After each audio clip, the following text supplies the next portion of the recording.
Saudari-saudara yang terkasih di dalam Tuhan Yesus, marilah kita berdoa.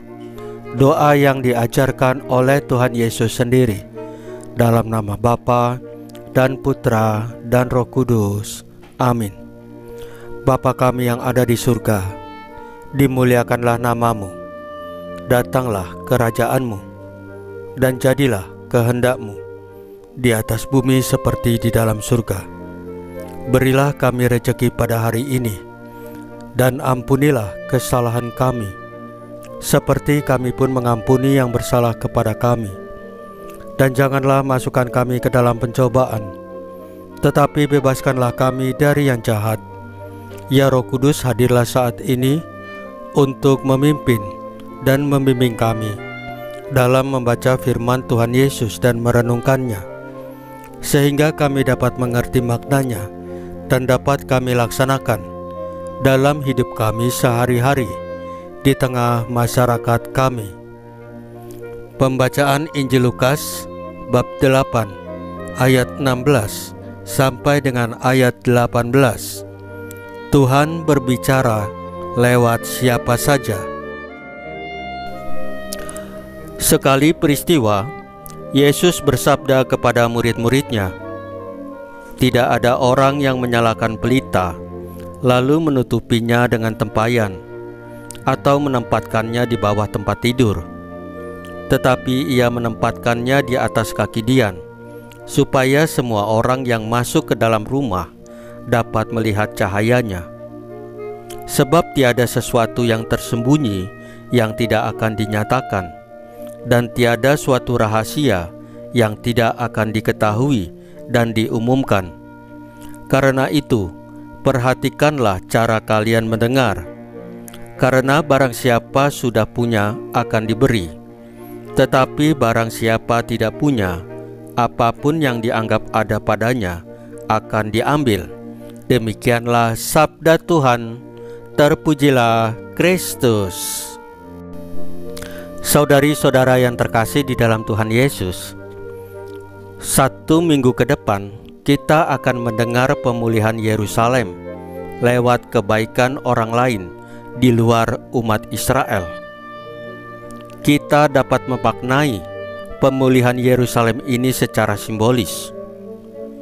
Hidup kita pun akan dipulihkan oleh Tuhan lewat kebaikan orang lain, termasuk mereka yang tidak kita kenal, bahkan yang kita benci. Tuhan Yesus menghendaki supaya kita memperhatikan cara kita mendengar.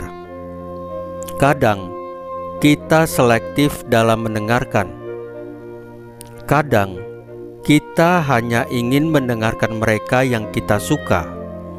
Kita cenderung menutup telinga terhadap mereka yang kita anggap rendah, orang asing, dan orang yang kita benci. Padahal Tuhan Yesus menyampaikan kehendaknya lewat seorang di luar umat pilihan.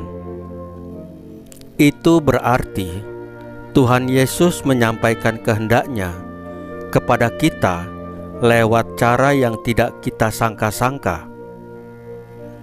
Selain itu, kehendak Tuhan Yesus berlaku bagi semua orang, sebagaimana Injil hari ini mengibaratkan kehendak Tuhan Yesus sebagai pelita yang harus menerangi semua orang. Manakah kehendak Tuhan Yesus itu?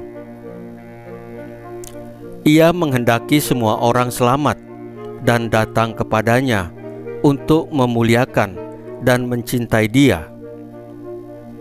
Kita tidak boleh menyembunyikan kehendak Tuhan Yesus ini, tetapi mewartakannya kepada siapa saja, agar setiap orang yang mendengarnya mendapat sukacita darinya.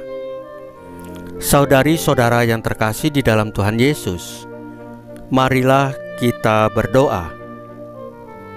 Ya Bapa, mampukanlah kami mendengarkan mereka yang berbeda dengan kami. Salam Maria, penuh rahmat, Tuhan sertamu. Terpujilah engkau di antara wanita, dan terpujilah buah tubuhmu Yesus. Santa Maria Bunda Allah, doakanlah kami yang berdosa ini, sekarang dan waktu kami mati. Ya Tuhan Yesus, tambahkanlah iman kami hanya kepadamu saja, karena hanya Engkaulah Tuhan dan Juru Selamat kami satu-satunya, tidak ada yang lain. Dalam nama Bapa dan Putra dan Roh Kudus. Amin. Saudari-saudara yang terkasih di dalam Tuhan Yesus, bacaan firman dan renungan hari ini sudah selesai. Tuhan Yesus memberkati kita semua.